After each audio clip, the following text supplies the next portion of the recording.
Today I'm here to break down and read Tablet 3 and Tablet 4 from the Epic of Gilgamesh. This epic is the true and full story of Noah's Ark, okay?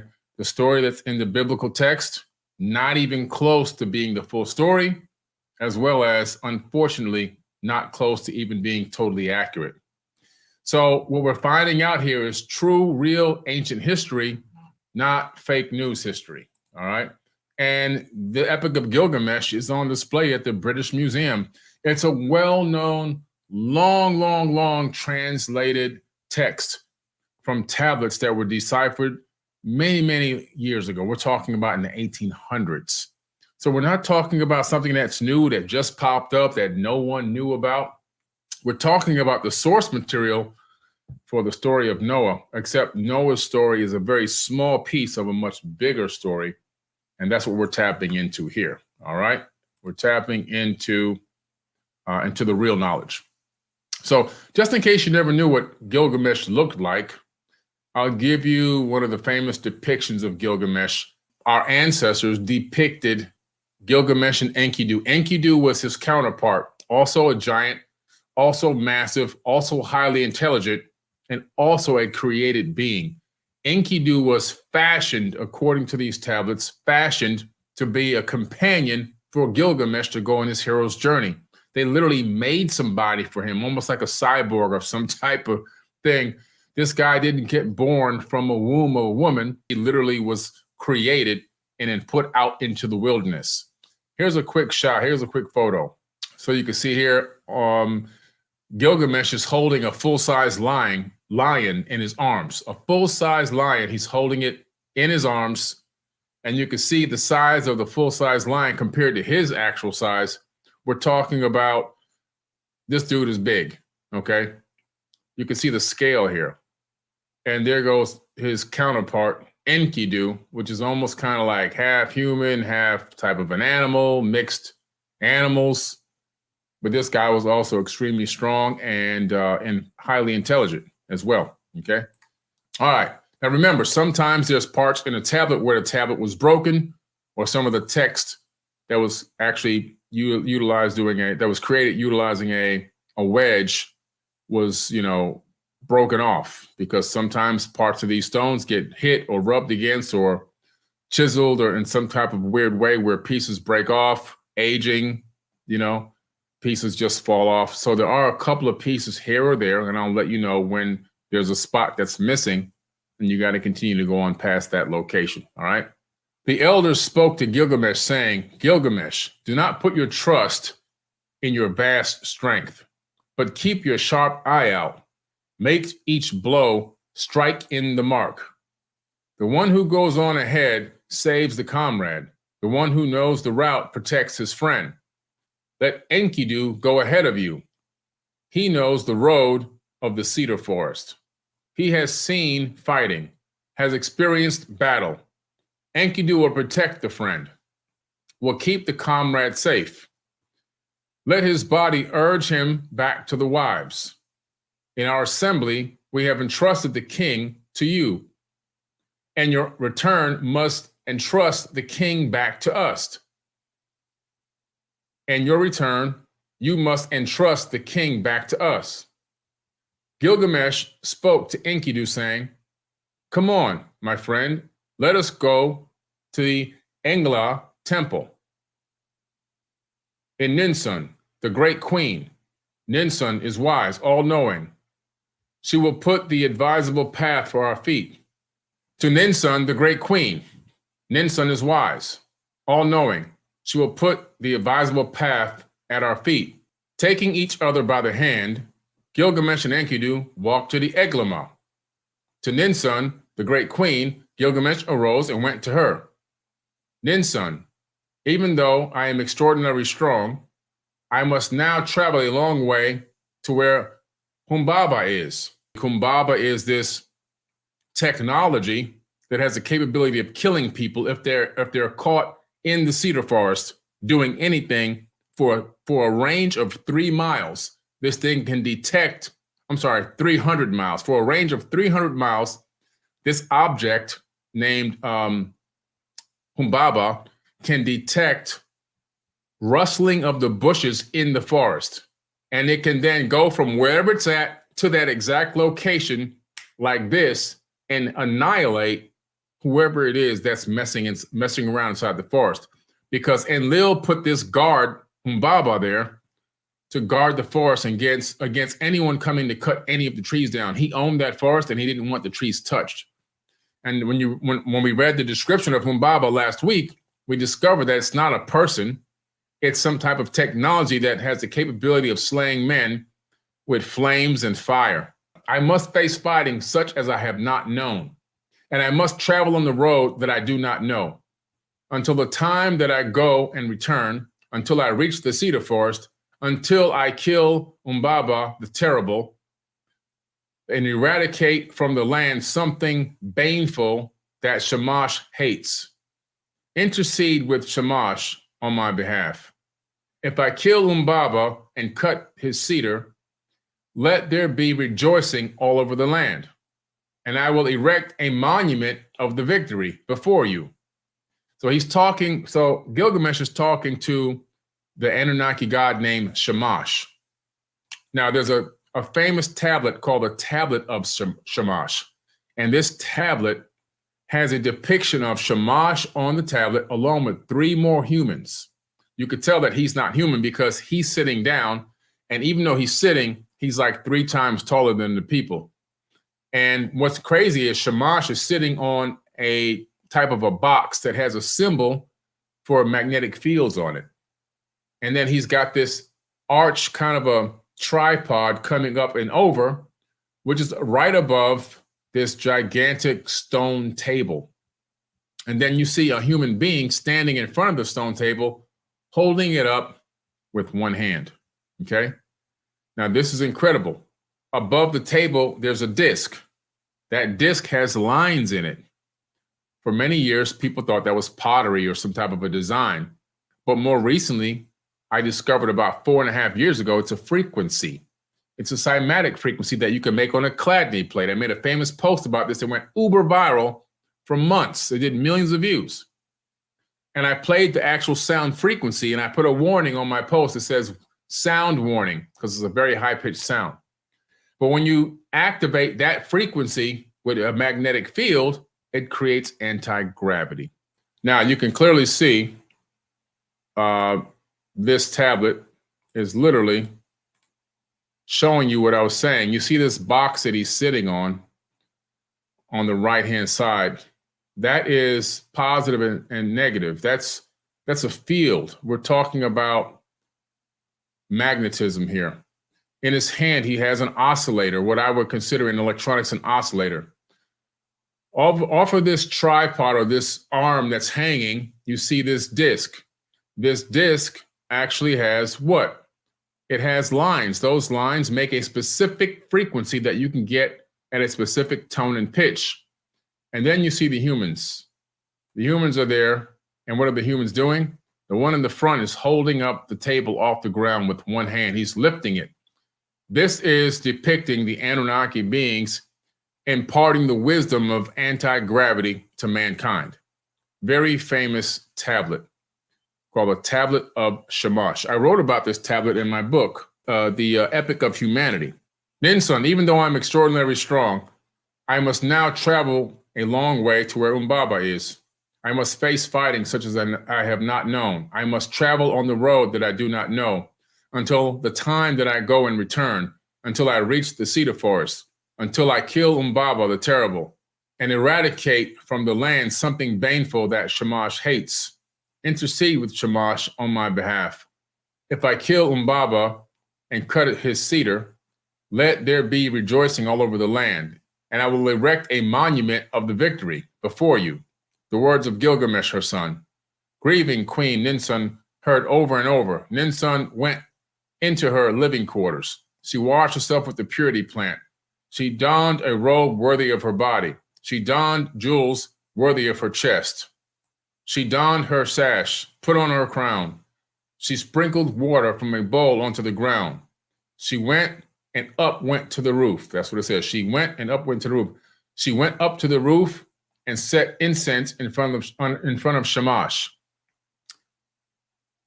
She offered fragrant cuttings and raised her arms to Shamash.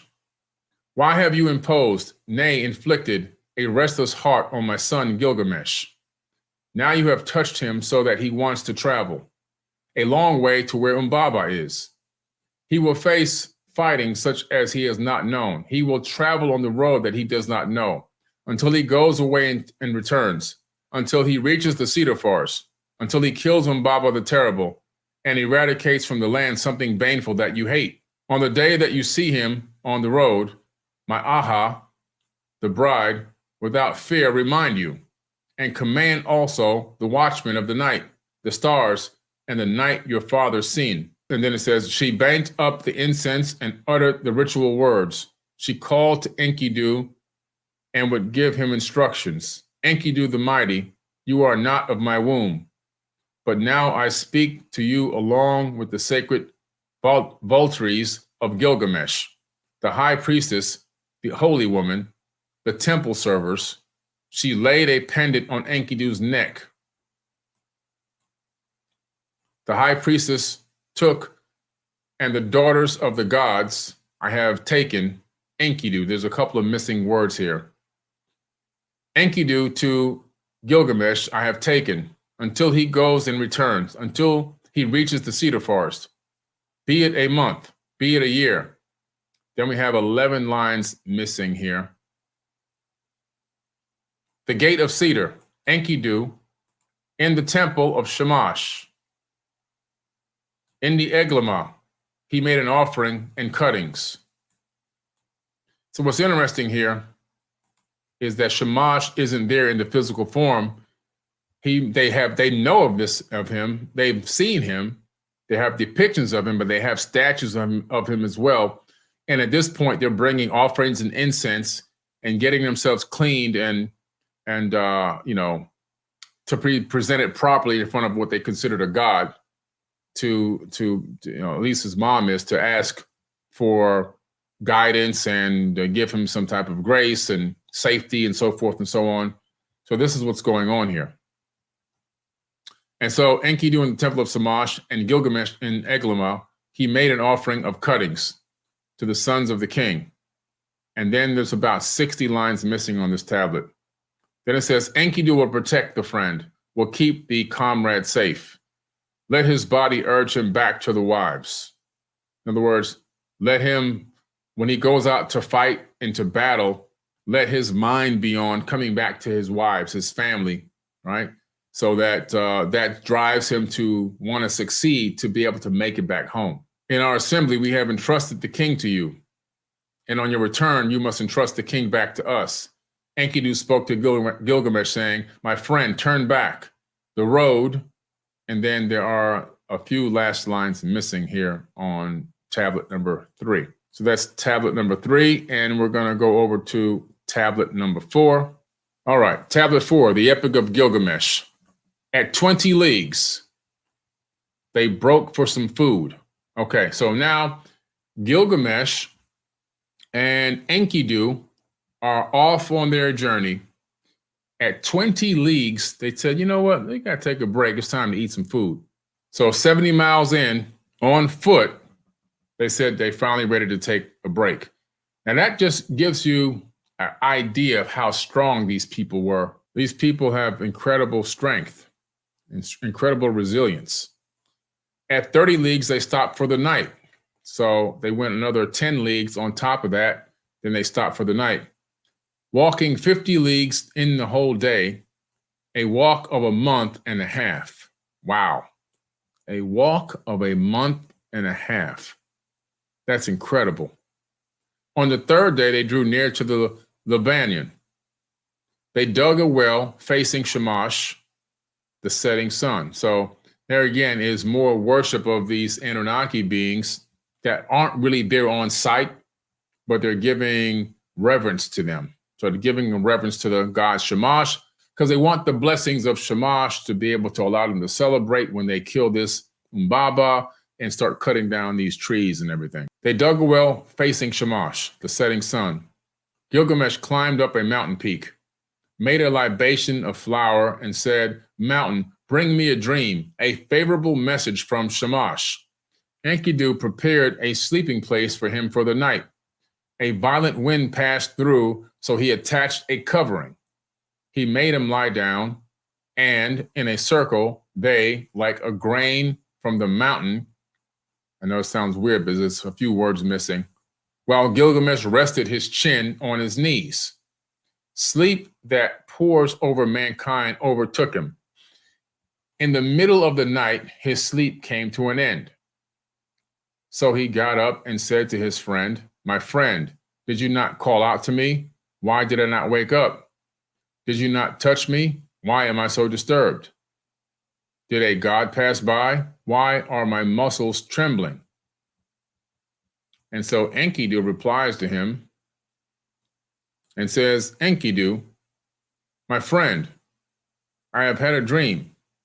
I'm sorry, Gilgamesh is talking to Enkidu. "Enkidu, my friend, I had a dream, and the dream I had was deeply disturbing. In the mountain gorges, the mountain fell down upon us, wet like flies." Few words missing. "He who was born in the wilderness," he's talking about Enkidu because he was born in the wilderness. Enkidu interpreted the dream for his friend. "My friend, your dream is favorable. The dream is extremely important. My friend, the mountain which you saw in the dream is Humbaba. It means we will capture Humbaba and kill him and throw his corpse into the wasteland. In the morning, there will be a favorable message from Shamash. At 20 leagues, they broke for some food. At 30 leagues, they stopped for the night, walking 50 leagues in a whole day, a walk of a month and a half." Wow. So they're 3 months out now. They're 3 months out walking to get to this location to try to kill this Humbaba. They dug a well facing Shamash. Gilgamesh climbed up a mountain peak, made a libation of flour and said, "Mountain, bring me a dream, a favorable message from Shamash." Enkidu prepared a sleeping place for him for the night. A violent wind passed through, so he attached a covering. He made him lie down in a circle. They, like grain from the mountain, while Gilgamesh rested his chin on his knees, sleep that pours over mankind overtook him. In the middle of the night, his sleep came to an end. So he got up and said to his friend, "My friend, did you not call out to me? Why did I not wake up? Did you not touch me? Why am I so disturbed? Did a god pass by? Why are my muscles trembling? Enkidu, my friend, I have a dream. Besides my first dream, a second. And the dream I had, so striking, so disturbing, I was grappling with the wild bull of the wilderness. With the bellow, he split the ground and cloud of dust to the sky." Sounds a little strange because there's a few words missing there. "I sank to my knees in front of him. He holds that encircled my arm." So a few words missing. "My tongue hung out. My temples throbbed. He gave me water to drink from his water skin. My friend, the god to whom we go is not the wild bull. He is totally different. The wild bull you saw is Shamash, the protector. In difficulties, he holds our hand. The one who gave you water to drink is his water skin. God, he's the God who brings honor to you. Lugulbanda, we should join together and do one thing, a deed such has never been done before in the land. At 20 leagues, they broke for some food. At 30 leagues, they stopped for the night, walking 50 leagues the whole day. So they're out 4.5 months now, walking. They dug a well facing Shamash. Gilgamesh climbed up a mountain peak, made a libation of flour and said, "Mountain, bring me a dream, a favorable message from Shamash." Enkidu prepared a sleeping place for him for the night. A violent wind passed through, so he attached a covering. He made him lie down, and in a circle, they, like grain from the mountain, while Gilgamesh rested his chin on his knees. Sleep that pours over mankind overtook him. In the middle of the night, his sleep came to an end. So he got up and said to his friend, "My friend, you did not call out to me. Why did I not wake up? Did you not touch me? Why am I so disturbed? Did a god pass by? Why are my muscles trembling?" Enkidu, my friend, I have had a third dream. A dream I had was deeply disturbing. The heavens roared and the earth rumbled. Then it became deathly still and darkness loomed. A bolt of lightning cracked and fire broke out. And where it kept thickening, there reigned death. Then the white hot name dimmed and the fire went out, and everything had been falling around turned to ash. Let us go down into the plain so we can talk it over. Enkidu heard the dream, and he had presented and said to Gilgamesh, 40 lines here, a couple of words and 40 lines are missing. At 20 leagues, they broke for some food. At 30 leagues, they stopped for the night. Walking 50 leagues the whole day, a walk of a month and a half, they dug a well facing Shamash. Gilgamesh climbed up the peak, made a libation of flour, and said, "Mountain, bring me a dream, a favorable message from Shamash." Enkidu prepared a sleeping place for him for the night. A violent wind passed through, so he attached a covering. He made him lie down, and in a circle, they like the grain from the mountain, while Gilgamesh rested his chin on his knees. Sleep that pours over mankind overtook him. In the middle of the night, his sleep came to an end, so he got up and said to his friend, "My friend, did you not call out to me? Why did I not wake up? Did you not touch me? Why am I so disturbed? Did a god pass by? Why are my muscles trembling? Enkidu, my friend, I have had a fourth dream, and the dream I had was deeply disturbing." There's about 11 lines missing. He says, "It was cubits tall." Gilgamesh, Enkidu listened to his dream. The dream that you had was favorable. It is extremely important, my friend. This Humbaba Iki before it becomes light. We will achieve victory over him. Humbaba against whom we rage. We will triumph over him. We will triumph over him. In the morning, there will be favorable message from Shamash. At 20 leagues, they broke for some food. At 30 leagues, they stopped for the night. Walking 50 leagues the whole day, a walk of a month and a half. They dug a well facing Shamash. Gilgamesh climbed up the mountain peak, made a libation of flour, and said, "Mountain, bring me a dream, a favorable message from Shamash." Enkidu prepared a sleeping place for him for the night. A violent wind passed through, so he attached a covering. He made him lie down, and in a circle, they like the grain from the mountain, while Gilgamesh rested his chin on his knees. Sleep that pours over mankind overtook him. In the middle of the night, his sleep came to an end, so he got up and said to his friend, "My friend, did you not call out to me? Why did I not wake up? Did you not touch me? Why am I so disturbed? Did a god pass by? Why are my muscles trembling?" Enkidu, my friend, I had a fifth dream, and this dream It was deeply disturbing. His tears were running in the presence of Shamash. "What you said in Uruk, be mindful of it. Stand by me." Gilgamesh, the offspring of Uruk Haven, Shamash heard what issued from his mouth, and suddenly there resounded a warning sound from the sky. "Hurry and stand by him so that Humbaba does not enter the forest and does not go down into the thickets and hide. He has not put on his 7 coats of armor. He is wearing only 1, but has taken off 6. They, Gilgamesh and Enkidu, they lunge at each other like raging wild bulls. One name he bellowed full of. The guardian of the forest bellowed Humbaba like one alone cannot. They're talking about, and now they're engaging this Humbaba character who's coming to kill them because he could detect that there was something going on in the forest. The guardian of the forest bellowed Humbaba like one alone cannot. Strangers, a slippery path is not feared by 2 people who help each other. Twice, 3 times, a 3-ply rope cannot be cut. The mighty lioness cubs can roll him over. Enkidu spoke to Gilgamesh, saying, "As soon as we have gone into the cedar forest, let us split open a tree and strip off its branches."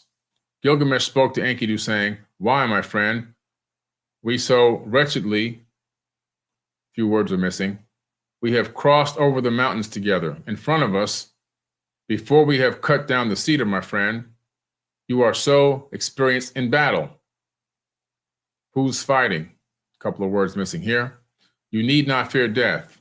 Let your voice bellow forth like a kettle drum. Let the stiffness in your arms depart.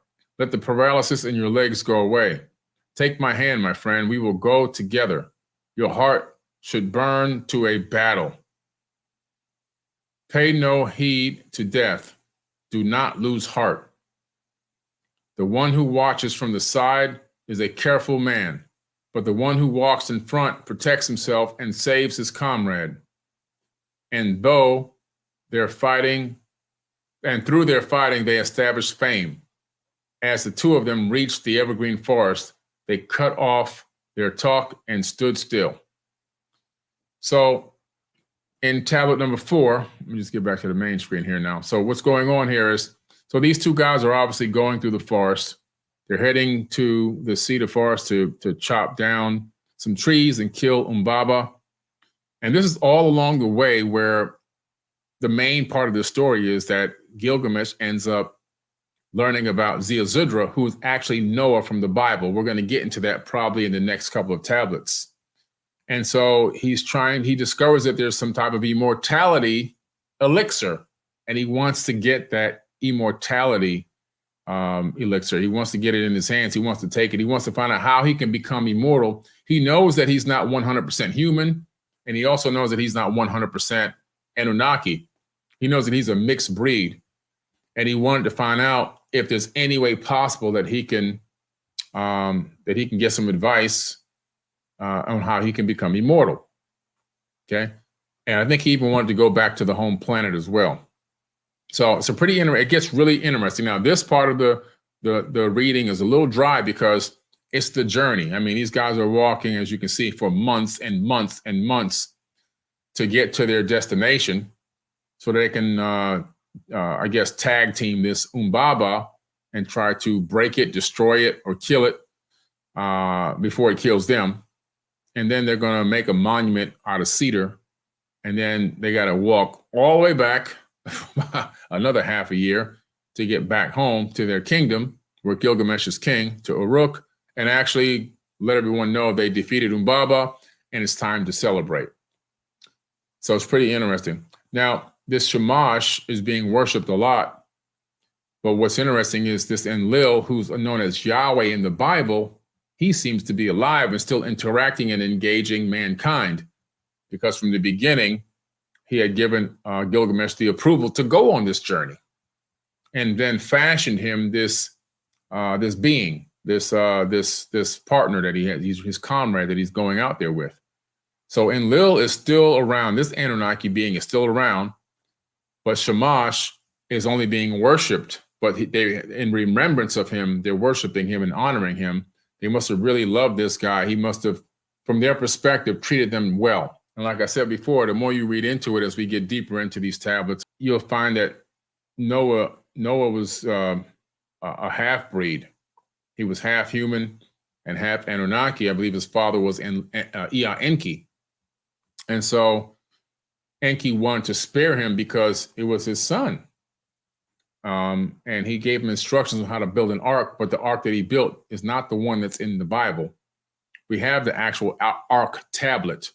The ark tablet exists, and we're going to read that tablet separately as well during this process of me reading the Epic of Gilgamesh, and I'm going to show you what that ark looks like. It's a disc. It's not a giant boat like people thought it was. And yes, he was not told to go get 2 of every kind of animal from all over the world and put on this boat. Didn't happen. That's a fairy tale that they're still teaching in school. He was told to get his local flora and fauna and his local cattle and whatever herds, whatever small amount of things he had around his area, his land, his farm, whatever you want to call it, his estate, to put them on this round disc-shaped boat that he was ordered to build. For lack of a better word, I call it a boat. I don't know what it was, a submersible, or I don't know what it was, but it definitely didn't look like a boat that would sail out on the ocean like we would think.